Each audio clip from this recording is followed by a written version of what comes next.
Welcome to AI History of Western Philosophy. Before we embark on today's exploration, a quick but important note for you.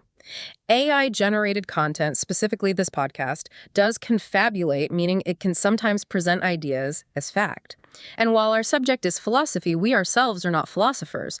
Our mission here at AI History of Western Philosophy, really beyond pointing you toward the original sources, is to experiment with philosophy as well as raw material, to generate some new possibilities for thought and hopefully spark your own intellectual journey. You know, it's funny how some of the most profoundly transformative ideas in history, they come from figures who are just shrouded in such deep mystery that people actually debated whether they even existed. Right. Imagine being the original architect of a theory that not only, prefigured modern physics by literally millennia, but also offered this radical new way to grasp reality, only to have your own identity almost completely eclipsed by your successors. It's a fascinating paradox, isn't it? It really is. And today, we're diving right into that very enigma. Yeah, and it's precisely that paradox that draws us in. How can a single revolutionary concept become so foundational, so utterly successful, that it basically absorbs its own creator, just swallows them into its shadow? We're talking, of course, about Leucippus, a name many might not immediately recognize, but a figure of truly monumental importance in pre-Socratic philosophy. Right. He's widely credited as the founder of atomism, that radical, almost breathtakingly simple idea that everything in the cosmos is just made of these indivisible particles moving around in an empty void. And when we say monumental, we mean a theory that, well, after centuries of being sidelined, even dismissed outright, would lay the conceptual groundwork for nothing less than the modern scientific revolution. Exactly. It's just astounding to think about.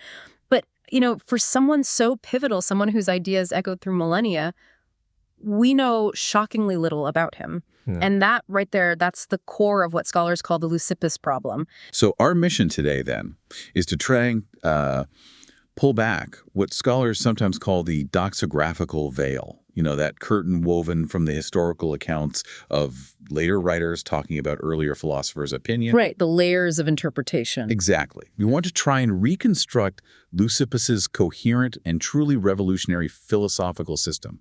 We'll look at the specific intellectual crucible, the environment from which atomism was forged.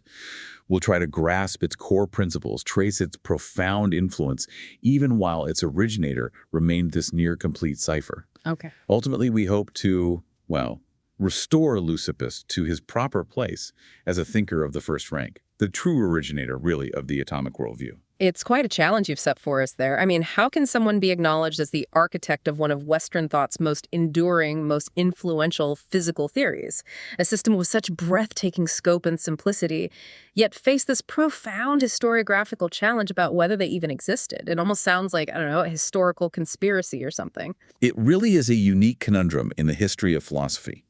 It constantly vexes scholars. The heart of the problem, it lies in the extreme scarcity of direct, first-hand evidence for Leucippus's life and work. Right, no diaries left behind. Exactly. We have virtually no original writings from him.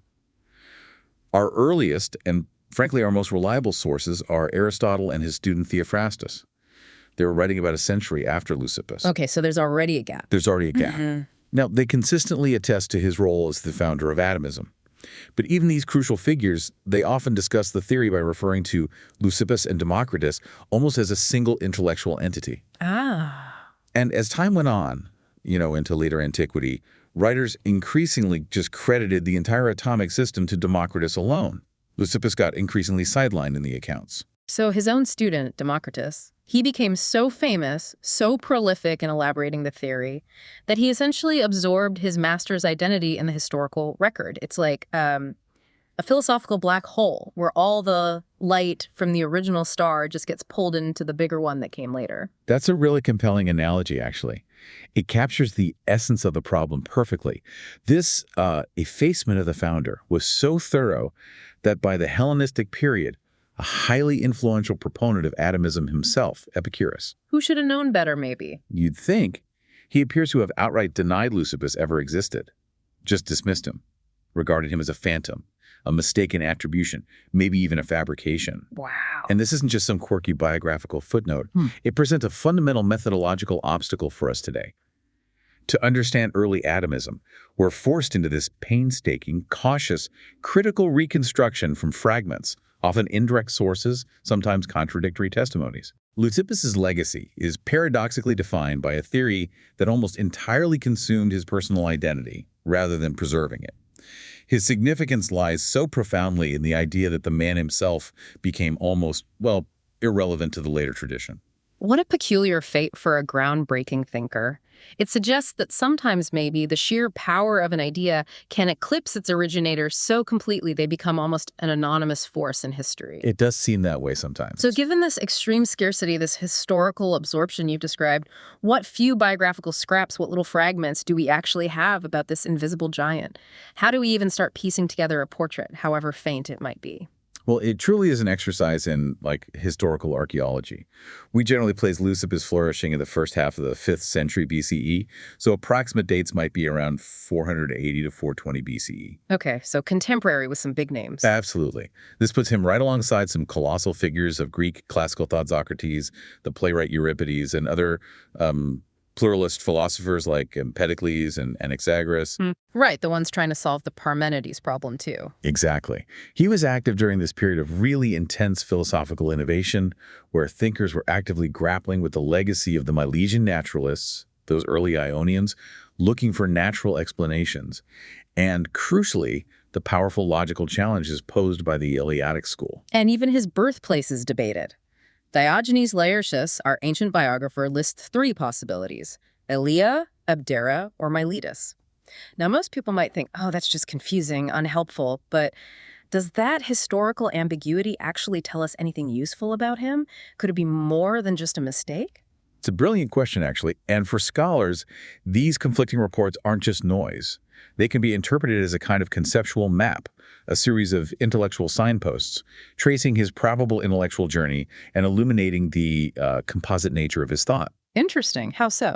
Well, each location in this view represents a key intellectual component that atomism synthesizes. Take Miletus. The birthplace of philosophy, right? Ionia. Precisely.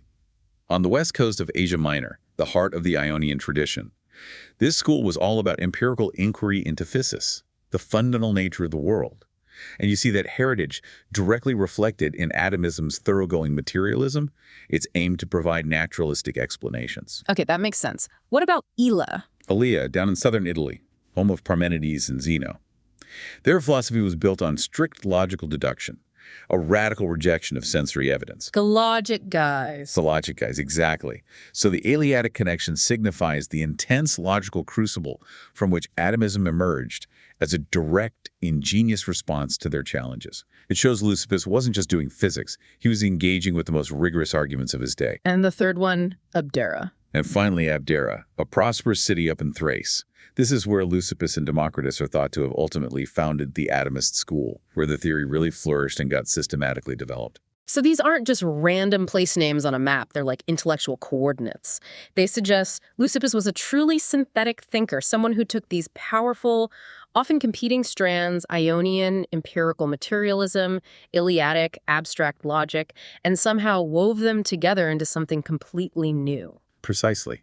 It speaks volumes about the breadth of his intellectual engagement, his capacity for this grand synthesis. The tradition also claims he was a student of Zeno of Elea. Ah, okay. But you think that's more symbolic? Yeah, it's most likely what we call a philosophical affiliation rather than, him literally sitting in Zeno's classroom.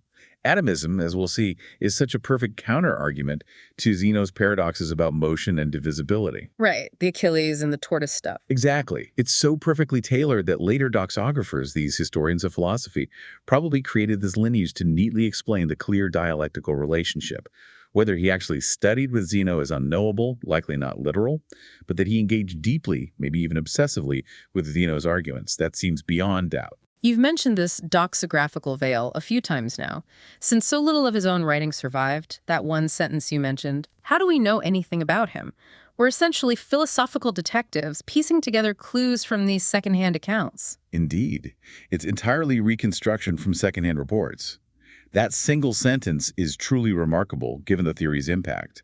Our knowledge comes entirely from later philosophers and compilers who had access to his texts now tragically lost. So who are the key witnesses? The foundational sources, the really crucial ones, are Aristotle, Right. the big guy. lived 384 to 322 BCE, and his student Theophrastus, roughly 371 to 287 BCE. Writing about a century after Leucippus, there are earliest and most credible witnesses.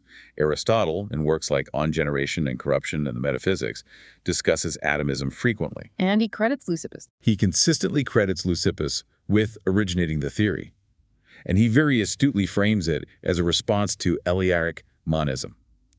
His testimony is invaluable for its philosophical insight, even though we have to remember his accounts are often polemical. He critiques the atomists. Why? What was his issue? Mainly their rejection of purpose or teleology and their reliance on just mechanistic necessity. He didn't like that. Okay. And Theophrastus. Theophrastus composed a work called Physical Opinions.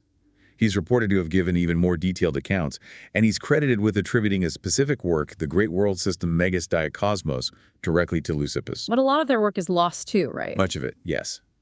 Which is why even later commentators become vital. The most important is probably Simplicius of Cilicia, a Neoplatonist philosopher from the 6th century CE. Wow, that's much later. Much later. But in his extensive commentaries on Aristotle, Simplicius quoted long passages from his predecessors, including Theophrastus, effectively saving crucial evidence from oblivion. Thank goodness for Simplicius. Absolutely. Another key later source is Diogenes Laertius, a 3rd century CE biographer.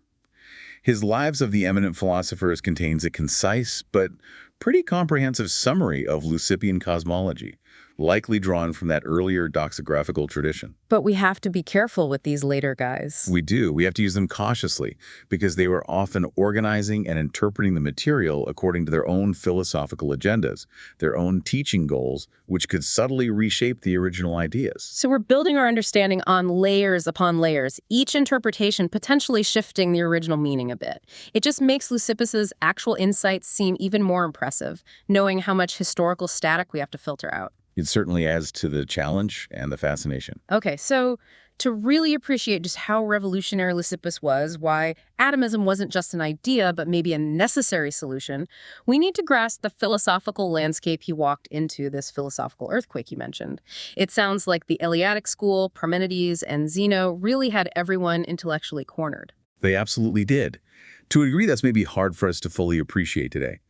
Parmenides of Elea, the central towering figure of that school, had created this profound, seemingly irrefutable logical impasse for anyone trying to explain the world we actually experience. How did he do that? Well, in his philosophical poem, he famously argued for this radical distinction between what he called the way of truth, accessible only through pure reason, logos, and the way of opinion, which is the deceptive, illusory world of our senses. Okay, reason versus senses. Exactly.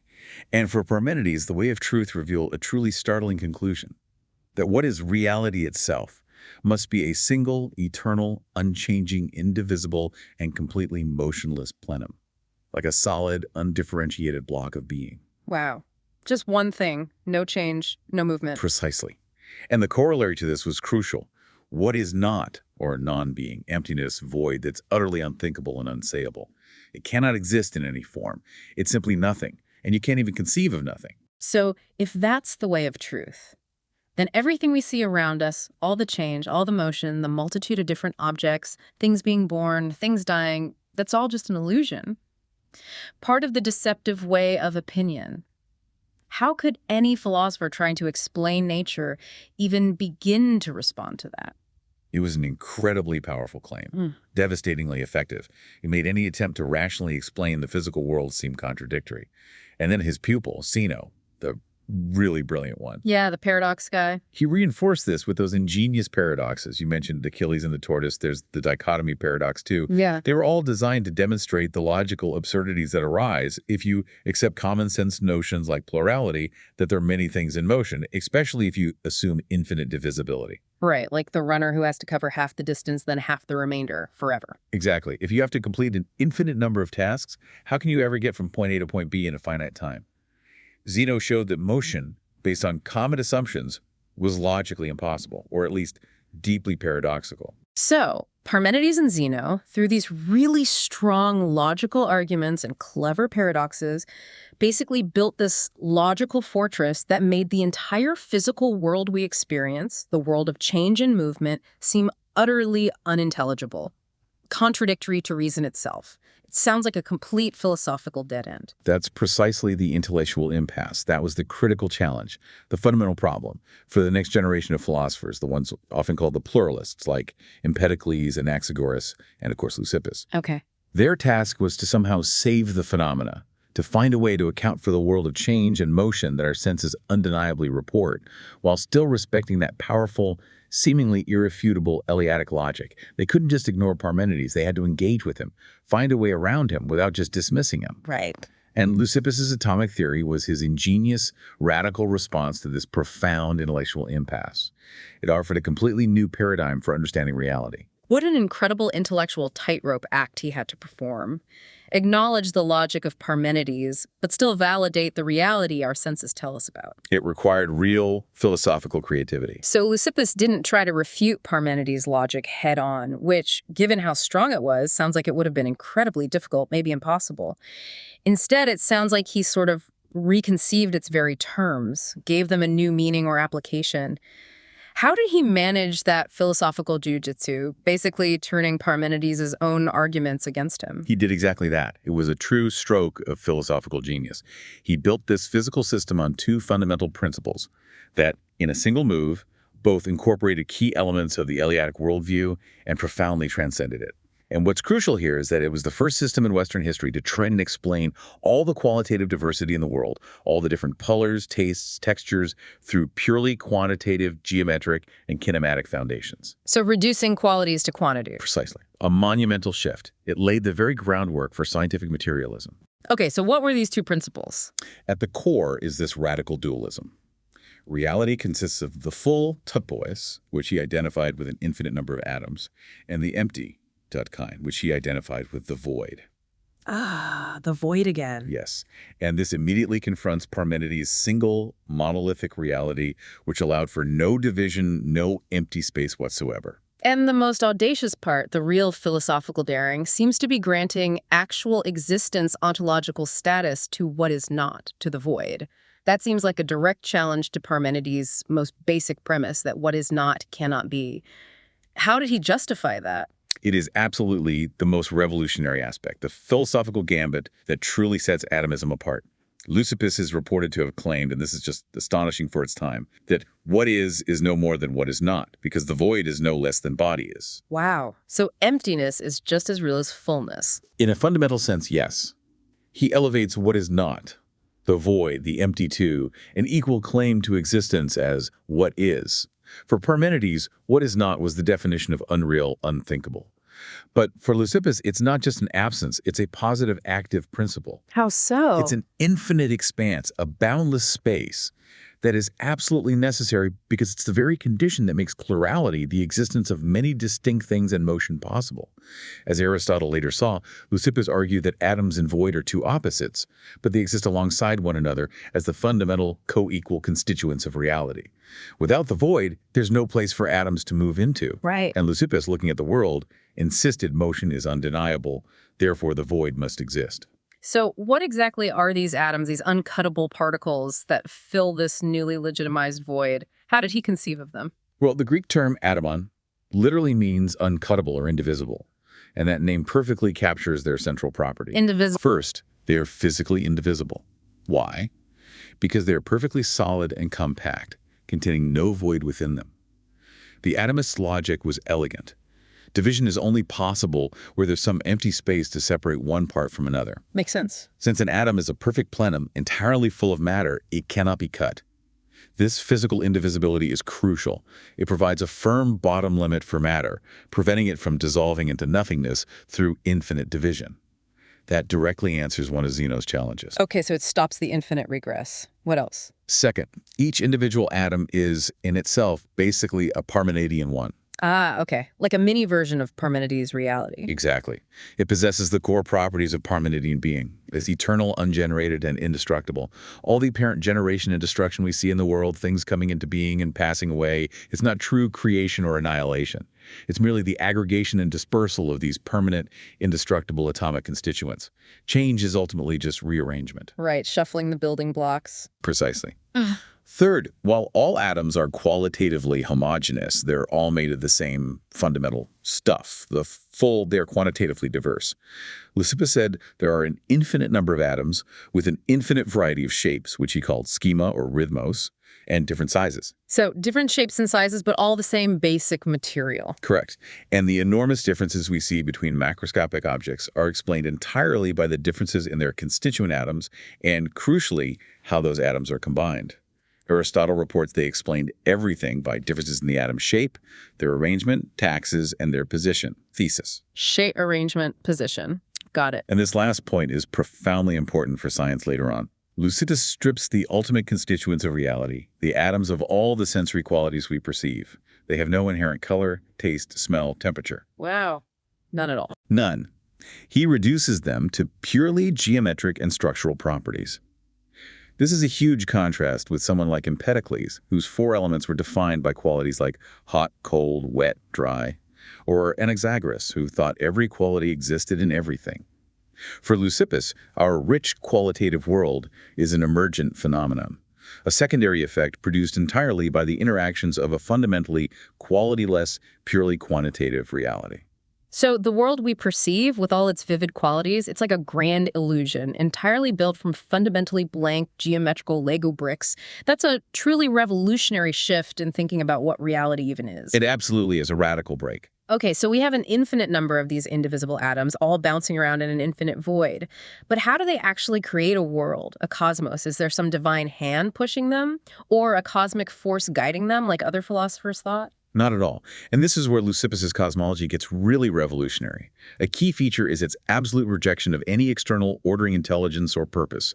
No divine craftsman, no conscious guide, no overarching telos. So how do they move? The atoms are simply in a state of eternal, inherent motion within the infinite void. This motion isn't given to them by some outside force like Empedocles' love and strife or Anaxagoras' cosmic mind, nous. For Leucippus, motion is just a fundamental, unexplained, eternal property of the atoms themselves, as eternal as the atoms in the void they inhabit. Okay, so they're just always moving. Then what? Given this eternal motion, they move randomly, they collide, they rebound, and through these unceasing, purely mechanical interactions, organized structures, or cosmoid worlds, they just come into being spontaneously. Diogenes Laertius gives us this vivid description. A large collection of atoms gets isolated somehow from the infinite mass, carried into a great void. There, they start to form a single vortex, a swirling motion, a dyny. Oh, cosmic whirlpool, basically. Exactly, a cosmic whirlpool. And this dyny acts like a giant sorting mechanism, creating order out of the initial chaos. And they sort themselves like to like, right? Is that some kind of mysterious attraction, or is it still just mechanics? It's absolutely not attraction in any mystical sense. No inherent purpose. It's purely mechanical, consistent with their properties. Think about shaking seeds in a sieve, or how pebbles get sorted on a beach by waves. Ah, okay. Just physical sorting. Right. Within this vortex, the larger, heavier, more irregular atoms tend to gather at the center. This forms the Earth, which Diogenes describes as drum-shaped. Meanwhile, the smaller, lighter, smoother atoms get pushed to the periphery, forming a kind of surrounding membrane. And the stars and planets. These outer atoms ignite due to the immense speed of their rotation and friction, becoming the celestial bodies. And crucially, because both the atoms and the void are infinite, Leucippus concluded there must be an infinite number of such worlds. Cosmoi, constantly forming, evolving, and perishing throughout the boundless void. Infinite worlds. That's quite a picture. This whole system, though, atoms, void, mechanical interactions, it sounds incredibly precise and well-determined. Is there any room for chance or free will in this universe Leucippus describes? Or is everything just a necessary outcome? You've hit on a key point. This entire system is, in fact, governed by a principle of strict, non-teleological determinism. There's absolutely no room for chance in the ultimate causation of events. Really? No chance at all? Not in the causal chain. Leucippus's single surviving fragment from his work on mind perfectly encapsulates this. It's arguably one of the most important statements from early Greek philosophy. It says, "Otilna metin gete, epota, ekotekop, ikis." Okay, what's the translation? It translates to, nothing happens at random, but everything for a reason and by necessity. Nothing happens at random. So at random, metin, there also means in vain or causelessly, like every event has a cause. Exactly. And the logos, the reason, isn't some divine intelligence or plan. It's simply the rational, unbreakable chain of cause and effect itself. It's the inherent order of nature, not an imposed one. So it's just the physics of it all. Precisely. Every single event in the universe, from the tiniest atomic collision to the formation of whole worlds, is the necessary outcome of a prior chain of atomic cause, the specific motions and collisions of atoms. There's no room for chance, no divine intervention, no ultimate purpose or design. There is only the blind, unyielding necessity of matter in motion. Wow. A truly radical departure from most other worldviews at the time, and a profound philosophical position on causality that would echo for millennia. So for Leucippus, our universe is just this grand deterministic machine operating with this intricate, inescapable precision. Even if it started from what looked like random motion, it feels almost unsettlingly modern in its stark logic. It does have that quality, doesn't it? This is where Leucippus really shows his philosophical sophistication, right? He engaged with Parmenides not by dismissing him, but by using Parmenides' own concepts, yet somehow twisting them to build his own system. It really sounds like a masterful intellectual move, a kind of philosophical aikido. Indeed. It's a testament to his sheer genius. His solution to that fundamental problem of the one and the many, how can you have both a single underlying reality and the multiplicity we see? It's remarkably clever, and it unfolds in two main parts. Okay, what's the first part? First, he didn't try to annex the properties of Parmenidean being. He basically accepted the core properties Parmenides ascribed to what is, that it's eternal, ungenerated, indestructible, unchanging in its nature, completely full. But then he profoundly pluralized it. How? Each individual atom in Leucippus's system is, in itself, a tiny Parmenidean one. Each atom has all those required characteristics of true being, according to Eleatic logic. By postulating an infinite number of these indivisible beings, Leucippus preserved the logical stringency of Parmenides' definition of reality, but simultaneously provides the absolute multiplicity needed to build the phenomenal world. Ah, so the world of the many is built from components that each satisfy the logic of the one. Clever. Very clever. And the second part, perhaps his greatest stroke of philosophical brilliance, he boldly legitimized non-being. Bringing back the void. Exactly. The masterstroke is reifying what is not as the void, an actually existing principle. Remember, Parmenides had argued from the non-existence of the void to the non-existence of motion. His logic. No empty space, nothing can move into it, therefore no motion. Right. Leucippus's strategy, as Aristotle clearly saw it, was to concede the validity of that logical link between void and motion, but to ingeniously reverse the argument's direction. He effectively argues via modus tollens. Modus tollens. Remind me. It's a logical form. If P implies Q and Q is false, then Q must be false. So if the Eleatic premise is if there is no void, P, then there is no motion Q. Leucippus starts from the undeniable empirical fact that motion does exist. Q is true, therefore no motion is false. From this observable reality, he concludes the antecedent must be false. Therefore the void must exist. No void is false. He doesn't refute the link between void and motion. He accepts it and uses it as a lever. By giving what is not the void the status of an actually existing principle, he transforms it from the main obstacle to plurality and change into their very condition. That is brilliant. He uses Parmenides' own logical connection to dismantle the conclusion, building a whole new physics in its place. It shows a truly new level of philosophical sophistication. He repurposes the internal logic of the opposing view. Okay, that's incredibly ingenious, turning the opponent's strongest argument on its head just by starting from observation. But what about Zeno's paradoxes? Achilles, the dichotomy, the ones implying motion, was impossible because of infinite divisibility. How did Adam solve that thorny logical problem? Well, the atomic theory directly circumvents those paradoxes by positing a fundamental physical limit to division. Ah, the uncuttable part. Exactly. Zeno's arguments got their power from assuming that any continuous magnitude, like a line or time, is infinitely divisible into ever smaller parts. If the runner has to cover half the distance, then half the remainder, ad infinitum, it seems they face an infinite task. Right. Leucippus's answer is elegant. A line segment isn't made of an infinite number of dimensionless mathematical points. It's made of a finite, though maybe very large number of indivisible atomic magnitudes. There's the smallest possible unit of distance, the diameter of an atom. So you don't have to cross an infinite number of points. Correct. Motion doesn't involve traversing an infinite number of divisions. Zeno's paradoxes, while logically valid if you accept infinite divisibility, simply don't apply to the physical world as atomism describes it, because the world isn't infinitely divisible. There's a bottom limit. It just sidesteps the whole problem. Pretty much. And he also addressed a related Eleatic argument against plurality. They argued that for two things to be separate, a third thing must divide them. But then what separates the first thing from the divider and the divider from the second, it leads to an infinite regress of dividers, implying true separation is impossible. Okay, how did he solve that one? Leucippus' solution was that the void is a unique kind of divider. Because it's what is not, it has no being, and therefore cannot itself be divided. It acts as a separator without needing a further separator, thus halting the regress and providing a secure basis for atoms being separate. Wow. So the void isn't just space, it's also the ultimate separator that stops the infinite division problem. Exactly. By introducing this physically indivisible unit of matter and the unique nature of the void, Leucippus provided a coherent physical model immune to the logical puzzles of infinity that had stumped his predecessors. Okay, if you're looking for philosophical jujitsu, that's got to be it. He didn't just counter Parmenides and Zeno, he ingeniously re-engineered their own logic against them, showing how even nothing could be a foundational building block and neatly dismantling Zeno's traps. It really was a masterclass in philosophical problem solving. So Leucippus lays this incredibly profound, innovative foundation. But then his student, Democritus, really takes the stage and seems to build this entire intellectual empire on it. What did Democritus add? How did he expand it into a full philosophy? Democritus of Abdera, living from about 460 to 370 BCE, was incredibly prolific.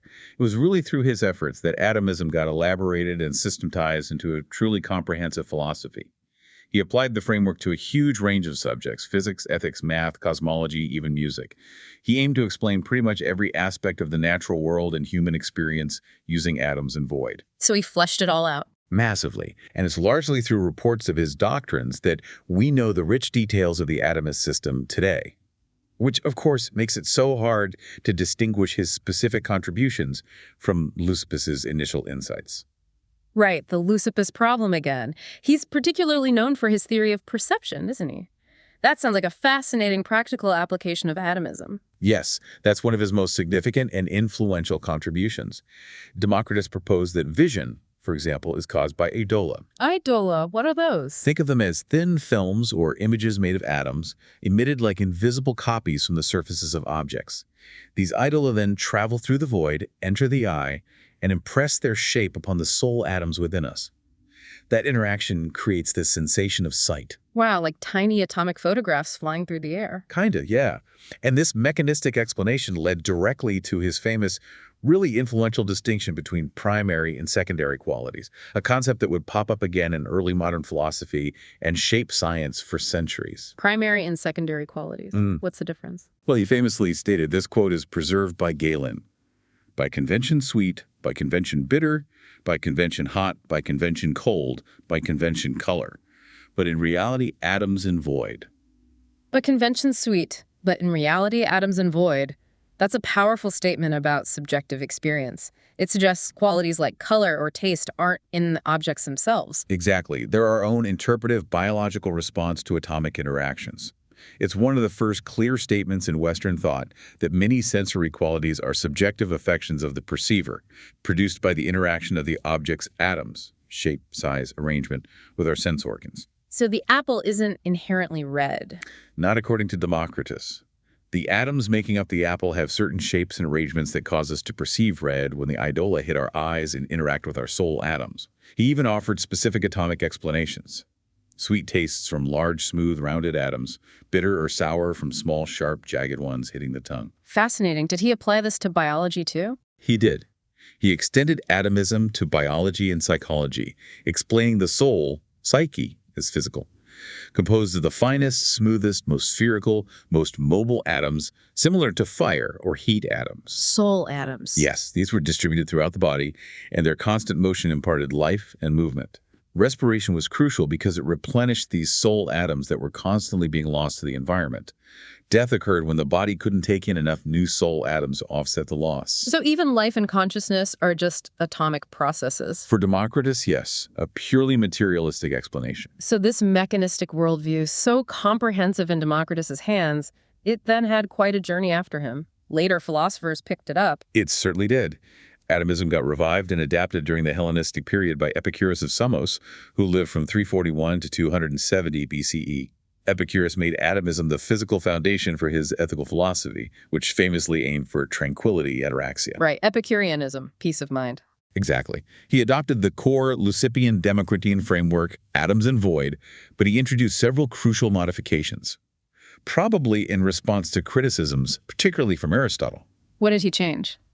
Well, first, he added weight as a primary intrinsic property of atoms, alongside size and shape.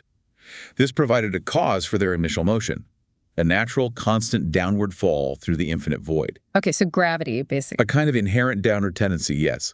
More famously, though, he introduced the atomic swerve, the Kleinemann. The swerve? What's that? It was an uncaused, unpredictable, infinitesimally small deviation in an atom's downward path, a tiny random sideways jump. Why add that? It seems random. It served two vital philosophical purposes. Physically, it explained how atoms, which would otherwise just fall in parallel lines like cosmic rain, could ever actually collide and form complex bodies. The swerve allowed them to bump into each other. Ah, okay. So it enables combinations. Right. But metaphysically, and this was more important for Epicurus, it broke the rigid chain of causal determinism established by Leucippus's necessity.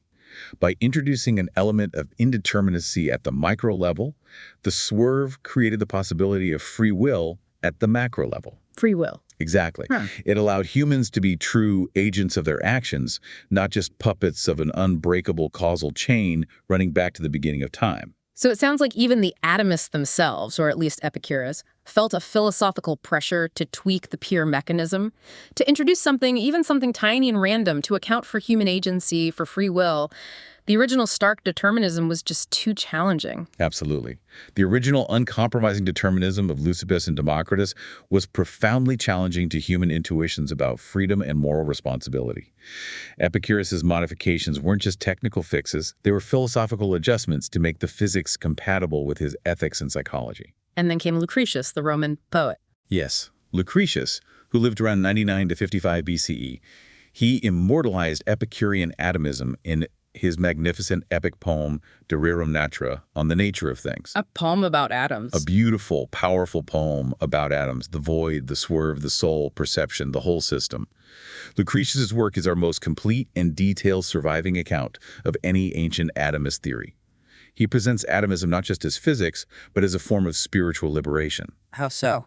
By showing that all phenomena can be explained by natural, understandable mechanical laws, he aimed to free humanity from the fear of capricious gods and the terror of death. If everything is just atoms, there's nothing to fear after death and no need for superstitious belief in divine intervention. So, physics as therapy. In a way, yes. A path to ataraxia. But despite its explanatory power, its later influence, atomism didn't become the dominant theory in antiquity.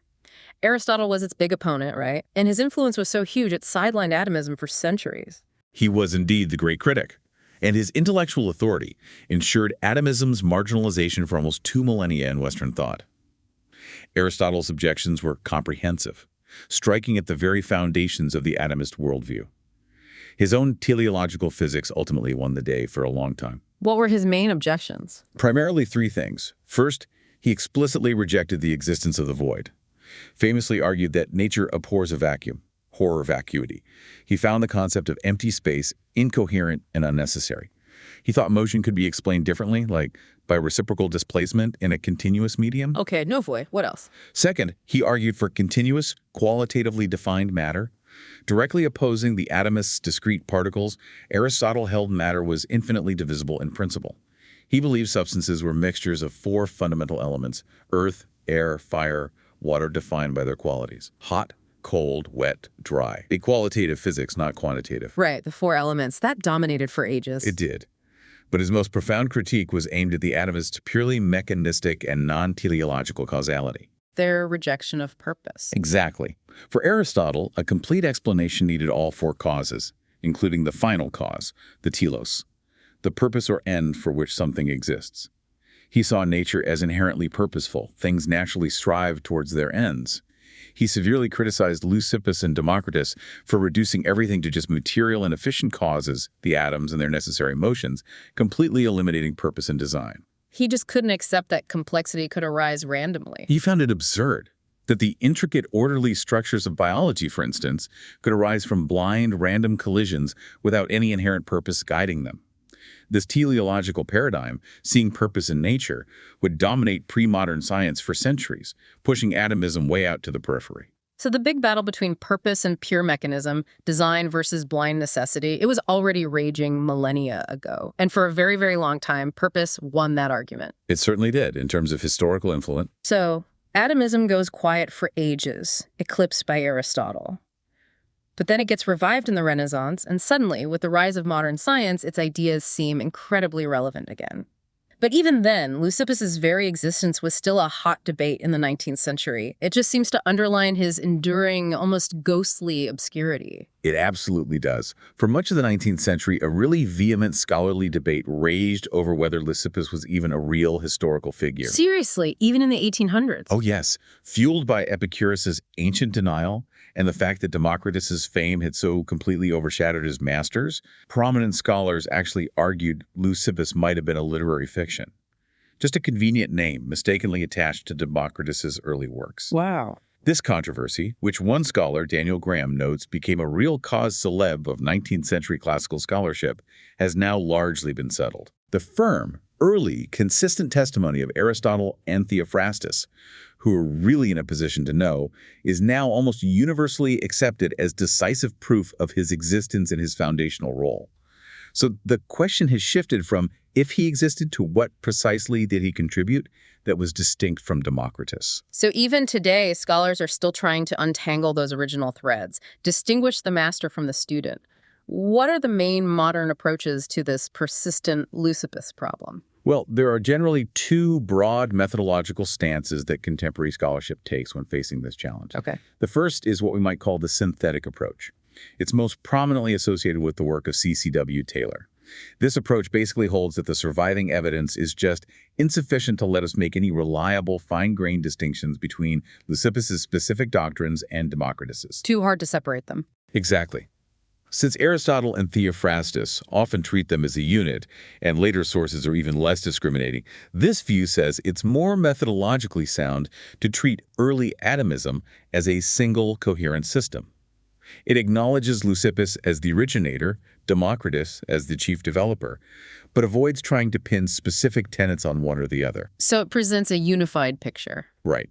It's cautious, rigorously grounded in the limits of the evidence, and gives a clear, teachable account of atomism as understood in antiquity. Okay, what's the other approach? The second is the analytic or reconstructive approach. This one's more speculative. It tries to peer through the doxographical veil, as we said, to excavate a distinct, earlier layer of atomist thought attributable to Leucippus alone. It tries to trace the conceptual development. Trying to find the original spark? Kind of. The scholar Daniel Graham, for instance, put forward this influential hypothesis that Leucippus's original atomism might have been significantly different from Democritus's systematized version. Graham suggests Leucippus's atoms and void might have derived not from Parmenides' abstract way of truth, being not being, but from the cosmological contraries in his way of opinion, light, fire, and night. Huh. So Leucippus was more like an Ionian physicist. In this reconstruction, yes. His atoms might have been more like concrete particles of light and night, making his theory a more direct descendant of Ionian physics. This would cast Democritus as the true reformer of Eleatic theory, the one who rigorously grounded atomism in response to Parmenidean logic. Interesting. Are there other theories like that? Yeah, other scholars have pursued similar lines, suggesting, for instance, that maybe Leucippus thought all atoms were uniformly small, and it was Democritus who introduced the idea of variation in size. So it really reflects this fundamental tension in writing the history of philosophy itself, doesn't it? The tension between presenting a clear, coherent, unified doctrine versus trying to trace the often messy, contingent, speculative process of how ideas actually developed historically. Exactly. It's the difference between a neat textbook summary and a detailed, perhaps speculative, historical biography of the ideas themselves.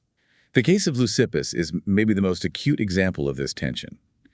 How a scholar treats him often reveals their fundamental assumptions about how the history of philosophy should even be written. Right. But regardless of these ongoing debates about the precise division of labor, Leucippus's status as a thinker of the first order is absolutely secure. He originated a radically new way of understanding the world. He stands as the first philosopher we know of to propose a purely mechanical and materialistic monism, a worldview systematically excluding spiritual or mythical elements from its explanations. Just atoms and void doing their thing. By dispensing with animating principles like Anaxagoras' mind or Empedocles' cosmic forces and replacing them with just the blind, necessary, unceasing interactions of matter in motion, he truly effected a profound conceptual revolution. And though ancient atomism, in its specifics, is vastly different from modern quantum mechanics or particle physics, the core ideas, this concept of a fundamentally granular universe, were incredibly prescient, weren't they? Almost like a philosophical prophecy that took millennia to really come into focus. That's precisely the point. His vision was, of course, speculative. It lacked the empirical foundation, the mathematical rigor of modern science. Ancient atomism really only bears a superficial resemblance to today's quantum mechanics in the details. Nevertheless, its core tenets were remarkably prescient. The foundational ideas that the observable, complex, qualitative world is made of a vast number of discrete, unobservable, qualityless particles, that these particles move in empty space, that all macroscopic properties and changes arise from their combination, separation, rearrangement. These core ideas laid the conceptual groundwork for the scientific revolution 2 millennia later. Wow. He truly is an invisible giant on whose shoulders much of Western natural philosophy stands, a silent harbinger of modernity. So Leucippus, this almost forgotten figure, planted a seed that would eventually blossom into, well, a huge part of modern science. What a legacy for an invisible man. An astonishing legacy. So Leucippus, despite his profound obscurity, despite the relentless Leucippus problem, he really stands as this towering figure in the history of thought. He created a system of extraordinary intellectual power, real originality, one that directly confronted that seemingly irrefutable Eleatic denial of motion and plurality. Absolutely. By boldly granting ontological existence to what is not, to the void, and by pluralizing what is into an infinite number of indivisible atoms, he successfully saved the phenomena. He provided a coherent framework for understanding a changing world. Right. His universe, governed by this strict necessity of atomic motion and collision, represented a profound conceptual revolution. It dispensed entirely with purpose or divine intelligence as explanatory forces. And it seems the Leucippus problem, this enduring difficulty of separating his original work from Democritus's extensive elaborations, that's probably never going to be fully definitively solved, is it? The shadow of his more famous, more prolific student is just too long. The evidence is too sparse. That's very likely true. A detailed intellectual biography of Leucippus probably remains elusive. Yet, the ancient tradition is unequivocal in naming him the founder. It was Leucippus who made that initial revolutionary leap, the daring positing of indivisible bodies and the void as the ultimate realities. It was he who established the core principles. The seed planter. Exactly. His personal identity is almost entirely lost to history, an invisible giant concealed behind his own creation. Yet the foundational idea he set in motion, that the complex qualitative world of appearance can be rationally explained by a simple, quantitative underlying reality governed by necessary laws, that is a conceptual achievement of the highest order, an idea that has echoed through centuries, a testament to the enduring power of the atomic vision he first conceived. What an incredible journey through the mind of this ancient, yet somehow deeply modern thinker.